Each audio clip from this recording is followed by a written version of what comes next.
विधान परिषद निवडणुकीच्या नामनिर्देशन पत्र दाखल करण्याचा आज शेवटचा दिवस होता आणि आता मतदान सुरळीत पार पडावं याकरिता सर्व पक्ष आता आपल्या मतदारांना सहलीकरिता नेण्यात येत आहेत। आपण सध्या भंडाऱ्यात आपण बघू शकता या ठिकाणी बसेस लागलेले आहेत आणि या बसेसद्वारे मतदारांना या ठिकाणी सहलीकरिता नेण्यात येत आहे।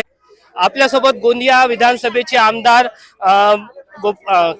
विनोदजी अग्रवाल आहेत। आपण जाणून घेऊया थेट त्यांच्याकडून। दादा काय सांगाल, मतदारांना आपण सहलीला नेत आहेत, काय या मागचा उद्देश आहे?